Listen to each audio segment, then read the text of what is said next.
AITA for screaming at my brother that he's the useless vegetable, not my husband. My husband Keith, 33 male, got hit by a drunk driver about 10 months ago and he's now paralyzed from the hips down. We have 2 daughters, 5 and 2. It's been really hard on him and he struggles with depression. Luckily, he works at a desk job so he doesn't have to worry about his employment. But it's really affected him in other ways. He can't play with our girls the way he used to. They still love him to bits, but he feels guilty. He also can't enjoy many of his old hobbies. We got him a good therapist and he's improving every day with my and all our friends' support. He's had bad issues with his family in the past, so we don't communicate with them. He's gotten along with my family very well up until now. I have an older brother, Adam, 35 male, who is also paralyzed in a wheelchair. He was driving drunk when he was 21 and crashed. He dropped out of college and now lives a very isolated life with our parents. He spends most of his time playing video games. He does a bit of online work every now and again, but he is mostly unemployed. Sometimes, I wish our parents would encourage him to go out more and make some new friends, but I know I'll never fully understand what he's going through, so I don't comment.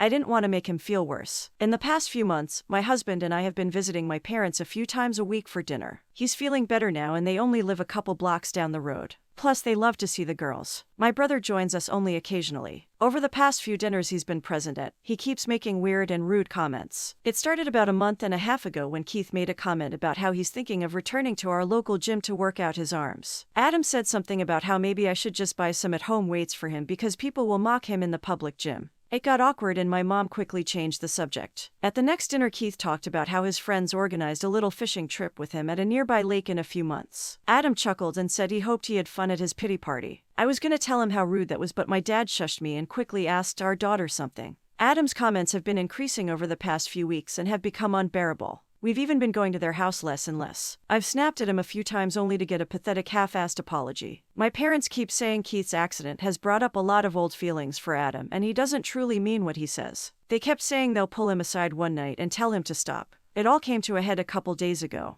We hadn't been going over quite as often, but my older daughter had a ballet recital and we went to my parents' house afterwards for dinner. Keith was telling her how proud he was, but Adam cut in. He said that it's a shame the handicapped seats in the auditorium were in the very front because she must have been embarrassed. Keith sternly asked him what he meant and he went on to talk about how he's happy he got paralyzed young because he didn't have to worry about embarrassing his kids by being a useless vegetable of a parent.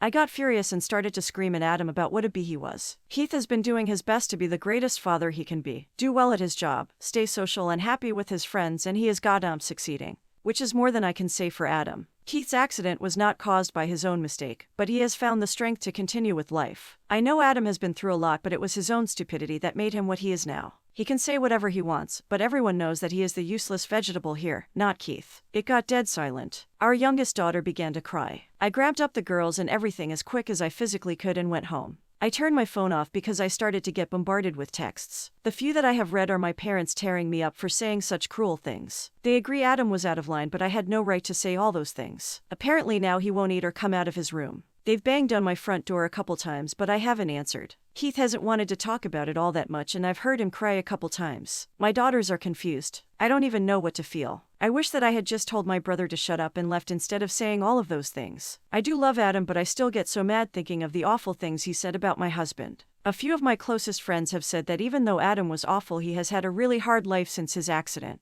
I should have just bit my tongue and had my parents deal with him. They suggested I apologize but then tell him how inappropriate and cruel he was. AITA. TLDR, my husband Keith got into an accident that left him paralyzed. My brother Adam is also paralyzed. He insulted Keith and made a comment about him being a useless vegetable. I snapped and said he's a useless vegetable, not my husband. He was very hurt and now I'm wondering if I took it too far. From the comments. Info, did Adam get any mental therapy after his accident? It seems to me Adam is jealous. His accident happened before he could establish a life, a career and a family for himself, whereas your husband's accident was after he had an established life and family of his own. Adam, I don't want to say you won't ever have that, but will have a way harder chance of getting it now. How many friends did Adam lose after his accident? I don't think you truly understand Adam here and you lashed out blindly but not unprovoked. Adam is being a huge jerk, but it seems he never fully accepted what happened to him and he needs therapy. He and your husband could be great support to one another since they have a very unfortunate thing in common. He had a therapist for a couple years afterwards, but refused to keep going after a while. My parents tried to convince him but eventually they gave up. He also had a physical therapist for a little while but eventually refused to go back there as well. He got pretty upset because they can't fix my legs anyways. What's the point? AITA for throwing my husband under the bus. My husband has a habit of throwing me under the bus with his mom. We make joint decisions and then I am the one that vocalizes those boundaries to his mom and takes the heat. She's very loud and a yeller. I also enforce those boundaries because my husband is unable to tell her no. Then my husband will change his mind so she isn't upset and blame me for those decisions. This has happened over and over and over again for 20 years. I finally had to go no contact with his mom for 7 years because she got verbally abusive and just downright vicious with me, and he sat there and watched it and never said a word, and then defended her. Last year, his sister texted me in a group text asking me when they could plan to spread my father-in-law's ashes. I ignored the text and told my husband several times in marriage counseling that when it comes to his family I refuse to make any decisions, and he needs to figure it out and handle it. So here's the dilemma. His sister yet again a couple weeks ago texted me in a group text asking me to plan a trip to my mother-in-law's house to help her get her estate in order. Mother-in-law was not included in the text, so I wasn't sure if she even knew about this or if I was going to be the one surprising her with this. I again ignored the text and told my husband that I would not be going as I didn't want to 1, be thrown under the bus again,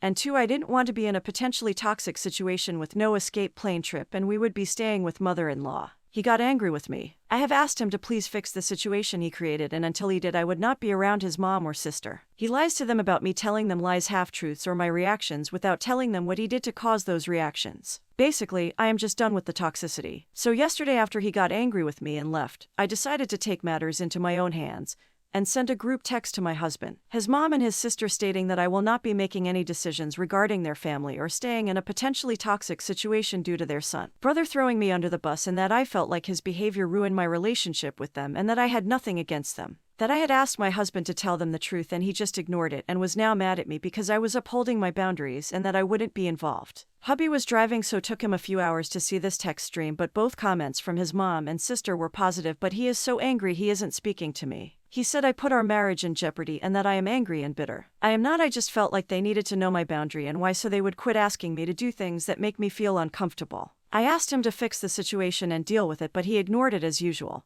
and then just expected me to forgive and forget, and then he does the exact same thing over and over again. I'm exhausted and want off this hamster wheel. So AITA for outing my husband and throwing him under the bus for a change. From the comments: 1. You don't have an in-law problem, you have a husband problem. You should have told his family straight years ago. It would have saved you years of in-law related stress if you spoke out then instead of him just keep throwing you under that bus. 2. Why it took you so long to do this. 3. Would you and your husband please go to marriage counseling? This is ridiculous, that you are put in a position of being a punching bag when you are trying your damnedest to stay out of their business. If the marriage is in jeopardy, it's because he has a spine weaker than a jellyfish when it comes to his mommy. OP.